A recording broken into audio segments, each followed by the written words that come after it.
देखो लिखो ध्यान से। या V3 होता है। V3 माने वर्ब का थर्ड फॉर्म होता है ना। वर्ब का पास्ट पार्टिसिपल होता है वर्ब का थर्ड फॉर्म, जिसको आधुनिक ग्रामर में क्या कहते हैं? V3 वर्ब का थर्ड। हो गया। आगे लिखेंगे इसका प्रयोग किसी वाक्य में। यह वर्ब का थर्ड फॉर्म होता है। आगे लिखेंगे इसका प्रयोग किसी वाक्य में एडजेक्टिव की तरह करते हैं।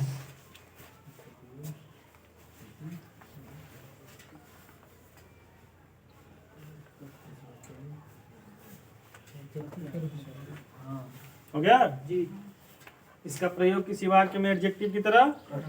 तो एडजेक्टिव का प्रयोग कैसे करते हैं? देख, एडजेक्टिव जिस नाउन या प्रोनाउन की विशेषता बताता है उसी नाउन या प्रोनाउन से पहले एडजेक्टिव को रखते हैं ना। तो हमने कहा है कि जो पास्ट पार्टिसिपल है वर्ब का थर्ड फॉर्म, उसका प्रयोग किस प्रकार से करना है? एडजेक्टिव की तरह करना है। इसका मतलब कि वर्ब का थर्ड फॉर्म किसी की विशेषता बताएगा और एडजेक्टिव की तरह करना है। तो एडजेक्टिव किसकी विशेषता बताता है? नाउन या प्रोनाउन की। और एक सेंटेंस ले लो, उसमें नाउन और प्रोनाउन कहाँ कहाँ आते हैं? सब्जेक्ट या ऑब्जेक्ट के स्थान पर आते हैं ना जी सर। तो वर्ब का थर्ड फॉर्म अगर एडजेक्टिव की तरह काम करेगा तो फिक्स है कि वर्ब का थर्ड फॉर्म किसी नाउन या प्रोनाउन की विशेषता बताएगा ना। और नाउन या प्रोनाउन जो आते हैं वो सब्जेक्ट या ऑब्जेक्ट के स्थान पर आएंगे। इसका मतलब हुआ कि वर्ब का थर्ड फॉर्म किसकी विशेषता बताया गया? तो सब्जेक्ट की नहीं तो ऑब्जेक्ट की विशेषता बताएगा ना जी सर। जब सिंथेसिस करोगे इसको,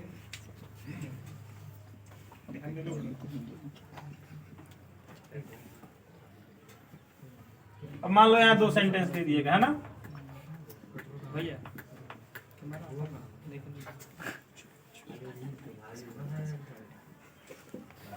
दो सेंटेंस दिए गए हैं, यहाँ वर्ब का थर्ड फॉर्म दे दिया।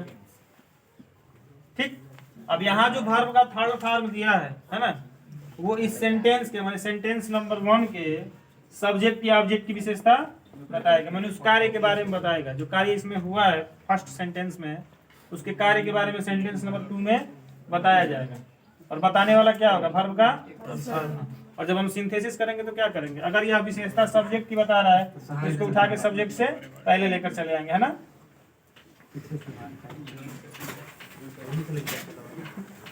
वर्ब का थर्ड फॉर्म प्लस सब्जेक्ट, फिर रखेंगे वर्ब और वर्ब के बाद ये सिंथेसिस हो गया। ये नियम, ये दोनों खत्म हो जाते हैं, सब्जेक्ट और ऑब्जेक्ट। केवल वर्ब का थर्ड फॉर्म उठाएंगे जिसकी विशेषता बता रहा है उसी से पहले लाकर। अब अगर यह वर्ब का थर्ड फॉर्म ऑब्जेक्ट की विशेषता बता रहा है ना, तो इसको कहाँ रख देंगे? ऑब्जेक्ट से पहले। ठीक, दिखाई दे रहा है? अगर ऑब्जेक्ट की विशेषता बताता है तो ऑब्जेक्ट से पहले, सब्जेक्ट की विशेषता बताता है तो सब्जेक्ट से। समझ में आ गया? ऑब्जेक्ट से पहले रखना है तो सब्जेक्ट या ऑब्जेक्ट से पहले सब्जेक्ट या ऑब्जेक्ट की व्याख्या करने के लिए कुछ शब्द भी आ सकते हैं। क्वालिफायर डिटर्मिनर पढ़े हो ना? देखो सब्जेक्ट अगर मान लो यहाँ दे दिया, नाउन प्रोनाउन दे दिया, सब्जेक्ट चाहे इसको साफ कर दे। एक बार और देख लो, नहीं तो समझ में नहीं आएगा। हमने कहा है कि पास्ट पार्टिसिपल का प्रयोग किस प्रकार से करते हैं? एडजेक्टिव की तरह करते हैं ना। एडजेक्टिव क्या काम करता है? किसी नाउन या प्रोनाउन की विशेषता बताता है। और एडजेक्टिव जिस नाउन या प्रोनाउन की विशेषता बताता है, इस एडजेक्टिव को इसी नाउन या प्रोनाउन से पहले रखते हैं। ठीक, अगर वर्ब का थर्ड फॉर्म एडजेक्टिव की तरह काम कर रहा है पास्ट पार्टिसिपल, तो फिक्स है कि अब वर्ब का थर्ड फॉर्म भी किसी नाउन या प्रोनाउन की विशेषता। और एक सेंटेंस में नाउन और प्रोनाउन कहाँ आते हैं? तो सब्जेक्ट या ऑब्जेक्ट आते हैं ना। तो हम क्या करेंगे? या वर्ब का थर्ड फॉर्म जिसकी विशेषता बताएगा। जैसे मान लो दो सेंटेंस दिया है, एक सेंटेंस दो सेंटेंस, इसमें वर्ब का थर्ड फॉर्म दिया हुआ है और यह किसी नाउन या प्रोनाउन की विशेषता बता रहा है, माने सब्जेक्ट या ऑब्जेक्ट की विशेषता बता रहा है। वो जब सेंटेंस पढ़ेंगे तो समझ में आ जाएगा। अभी एग्जांपल बताएंगे तो जिस अगर यह सब्जेक्ट की विशेषता बताता है तो इसको सब्जेक्ट से पहले रख देंगे और ऑब्जेक्ट की विशेषता बताता है तो ऑब्जेक्ट से पहले रख देंगे। अब देखो इसमें भी कुछ क्वालिफायर वर्ड आते हैं, माने कुछ ऐसे शब्द आते हैं, एक शब्द या दो शब्द जो नाउन या प्रोनाउन यानी सब्जेक्ट या ऑब्जेक्ट की विशेषता बताते हैं, व्याख्या करते हैं, सॉरी, है ना। जैसे मान लो आर्टिकल हो गए ए एन या द, होता है ना। कोई पॉजिटिव वर्ड हो गया, पॉजिटिव वर्ड माने माई, हिज, हर, आवर होता है, यूर। कोई पॉजिटिव वर्ड हो गया। इसके अलावा कोई न्यूमरल एडजेक्टिव हो गया, संख्या बताता है, जो सम बॉयज, एनी, सम, एनी होता है, नन आते हैं ना। अगर ये शब्द आते हैं तो फिर जो वर्ब का थर्ड फॉर्म होगा, इन शब्दों के तुरंत बाद नाउन आएगा, फिक्स है। इन शब्दों के तुरंत बाद नाउन आएगा। तो जब हम वर्ब के थर्ड फॉर्म को रखेंगे तो हमेशा इन शब्दों के और नाउन के बीच में रखेंगे, यानी वर्ब का थर्ड फॉर्म, फिर यहाँ रखेंगे नाउन या प्रोनाउन, अर्थात सब्जेक्ट या ऑब्जेक्ट। समझ में आया है? हम कह रहे थे कि यह फिक्स है कि जो वर्ब का थर्ड फॉर्म आएगा वो सब्जेक्ट या ऑब्जेक्ट की विशेषता बताएगा, और जिसकी विशेषता बताएगा वर्ब के थर्ड फॉर्म को उससे पहले रखना है ना। अब मान लो जिस नाउन या प्रोनाउन को पहले हमके वर्ब को थर्ड फॉर्म को रखना है ना, उस नाउन या प्रोनाउन से पहले अगर क्वालिफायर वर्ड आया, मतलब उस नाउन या प्रोनाउन की व्याख्या करने के लिए कोई शब्द आया है, जैसे ए एंड द आर्टिकल आ गया, कोई पॉजिटिव वर्ड आ गया, सकता है ना। ऐसा कोई शब्द आ रहा है तो जब वर्ब का थर्ड फॉर्म उस नाउन या प्रोनाउन से पहले लेकर आएंगे, है ना, पहले लेकर आएंगे ना, तो नाउन या प्रोनाउन से ठीक पहले रख देंगे, और इससे पहले रख देंगे इन शब्दों को, आर्टिकल को, पॉजिटिव वर्ड को पहले रख देंगे, यानी दोनों के बीच में हमको लाकर रख देना। सर कोई सेंटेंस समझाइए ना, सेंटेंस लेकर आई फाउंड माई पेन, आसान एग्जाम्पल बता रहे हैं, फिर बता देंगे, है ना। और दूसरा सेंटेंस कह रहा है इट वाज लॉस्ट। दो सेंटेंस है। अब कह रहे कि आई फाउंड माई पेन, मैंने अपना पेन यानी कलम पा लिया, और दूसरा में कह रहे कि इट वाज लॉस्ट, या खो गया था। अच्छा, लॉस्ट शब्द वर्ब का थर्ड फॉर्म है, देख रहे हो, है ना। यानी यही इसी को पास्ट पार्टिसिपल के रूप में हमको प्रयोग करना कर रहा है ना। तो यह लास्ट किसकी विशेषता बता रहे हैं? पेन की बता रहा है ना। इसको उठाएंगे और कहाँ ले जाकर रखेंगे? पेन के पहले। अब देखो पेन के पहले पॉजिटिव वर्ड का प्रयोग है ना। तो जब इस वर्ब के थर्ड फॉर्म को ले जाकर रखेंगे तो इन दोनों के ठीक नाउन या प्रोनाउन से पहले क्या बन जाएगा सेंटेंस जब सिंथेसिस करेंगे? I found my lost pen. I found my lost हो गया synthesis. I found my lost synthesis हो गया ना। ऐसे ही समझ में आया है? सर अभी देखो ये हल्ला नहीं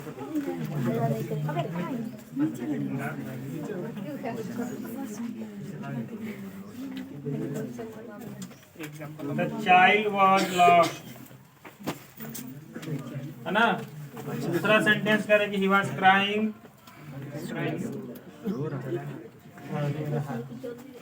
for his parents.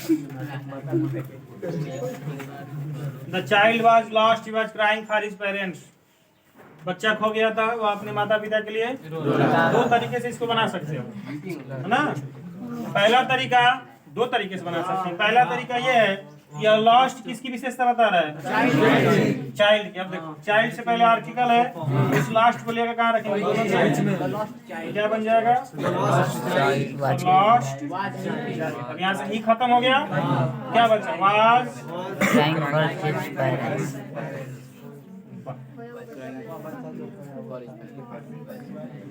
खोया हुआ बच्चा अपने माता पिता के लिए। अच्छा, दूसरा नियम यह है कि आप चाहे तो इसको प्रेजेंट पार्टिसिपल या परफेक्ट पार्टिसिपल पर भी बनाया जा सकता, बना लेंगे, है ना। अगर परफेक्ट पार्टिसिपल से बनाते हो तो क्या हो जाएगा? हैविंग। अब देखो पैसिव वॉइस में है ना, वाज वर्ब का थर्ड फॉर्म, तो हैविंग बीन लॉस्ट हो गया। Was crying having been lost. अच्छा, ही को हटा देंगे, प्रमुख सब्जेक्ट हमारा क्या है? Child. यहाँ रख देंगे child was crying for his parents. Was crying For his parents. for his parents। अब प्रेजेंट से भी बना सकते हो, है ना। Being lost, the child was crying for his Parents. parents। क्या करेंगे ध्यान में? देखो कितना समझदार है। Failed।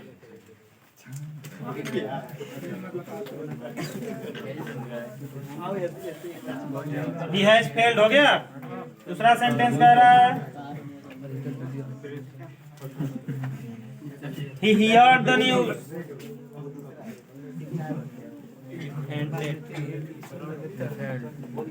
तीसरा सेंटेंस कह रहा है कि ही फेंटेड। देखो 3 सेंटेंस है इसमें और पार्टिसिपल के द्वारा जोड़ना है। 3 सेंटेंस है। कह रहा है कि ही हैज फेल्ड, हुआ फेल हो गया था। ही हेard द न्यूज़, ने समाचार सुना। ही फेंटेड, हुआ बेहोश हो गया। अब यह देखना है कि इन तीनों में पहले कौन सा कार्य समाप्त हुआ। समाचार सुना है तभी ना उसको पता चला है कि वह फेल हो गया। ऐसे सिचुएशन में ध्यान, तो मैं क्या कह रहा हूँ, डिस्टर्ब हो जाओगे नहीं समझोगे। तो ऐसे सिचुएशन में जब 3 सेंटेंस आते हैं और तीनों सेंटेंस में एक ही व्यक्ति सब्जेक्ट हो, एक ही नाउन या प्रोनाउन सब्जेक्ट हो, और तीनों को जब जोड़ना है तो जो सबसे पहला काम खत्म हुआ है उसको प्रेजेंट पार्टिसिपल या परफेक्ट पार्टिसिपल। अगर कार्यों के समय अंतराल है, कार्यों के बीच में 3 कार्य हो गए ना, अगर समय अंतराल है तो परफेक्ट का प्रयोग कर दो, समय अंतराल नहीं है तो प्रेजेंट का प्रयोग कर देंगे। अब उसने समाचार सुना, समाचार सुनते बेहोश हो गए, भाई फेल हो गए तो बेहोश हो गया ना। मान लो पहले इसको बनाएंगे ना, इस पार्टिसिपल में बदलेंगे प्रेजेंट में। प्रेजेंट में क्या करते हैं, क्रिया में आईएनजी लगाते हैं। तो हियर्ड इसको कर देंगे Hearing the news. Hearing the. अब देखो इसके बाद अगर सब्जेक्ट एक ही समान है, इसके बाद कौन सा काम हुआ है, तो समाचार सुना है तो किस चीज का समाचार सुना है? फेल। फेल होने का। उसका जो सब्जेक्ट है उसको बदल दो पॉजिटिव केस में। तो ही का पॉजिटिव केस इज, क्या हो जाएगा, और इसको बना दो नाउन, क्या बन जाएगा, फेलियर हो जाएगा। क्या बन जाएगा, फेलियर। आपको बताना पड़ेगा ना, देख लो ध्यान से। Hearing the news of his failure, यहाँ ऑफ लगाएंगे, ऑफ हिज फेलियर। ठीक, यहाँ कामा दे देंगे और यहाँ रख देंगे ही। अब ध्यान से देखो मैं क्या कह रहा हूँ। अगर 3 सेंटेंस आ गया तो क्या करना है, सब्जेक्ट वर्ब ऑब्जेक्ट। ठीक, यहाँ ले लो सब्जेक्ट वर्ब ऑब्जेक्ट, फिर एक सेंटेंस ले लो सब्जेक्ट वर्ब। अच्छा, इन तीनों को मिला के अगर सिंथेसिस करना है तो मान लो प्रेजेंट पार्टिसिपल या परफेक्ट पार्टिसिपल दोनों पर करेंगे ना। तो प्रेजेंट या परफेक्ट पर अगर हम करते हैं तो मान लो प्रेजेंट पर कर रहे हैं, कोई भी एक सेंटेंस ले लो। यहाँ एक हो गया, सेंटेंस नंबर 2 और सेंटेंस नंबर 3। किसी भी एक सेंटेंस का मान लो कि कार्य पहले समाप्त हुआ है और सब्जेक्ट तीनों का एक समान है। हमने इस वर्ब को मान लिया, चाहे इसी वर्ब को मान लो सेंटेंस नंबर 1 को, तो इसके वर्ब को हम बदल देंगे, इसमें जोड़ देंगे फिर इसके बाद इसी ऑब्जेक्ट को रख देंगे। उसके बाद क्या करेंगे कि सेंटेंस नंबर 1 के बाद जो दूसरे नंबर पर कार्य समाप्त हुआ होगा, है ना, उसका जो सब्जेक्ट होगा उस सब्जेक्टिव केस को हम बदल देंगे किसमें, पॉजिटिव केस में बदल देंगे ना। इसको बदल दिया पॉजिटिव केस में, है ना। इससे पहले प्रीपोजिशन का भी प्रयोग कर सकते हो, प्रीपोजिशन ऑफ आ सकता है, अधिकतर ऑफ आता है, हम रख दे रहे हैं ना। इसके बाद इस सब्जेक्ट को बदल दिया पॉजिटिव केस। ठीक, उसके बाद क्या किया, यहाँ जो ऑब्जेक्ट है वर्ब है, इस वर्ब को बना दिया नाउन।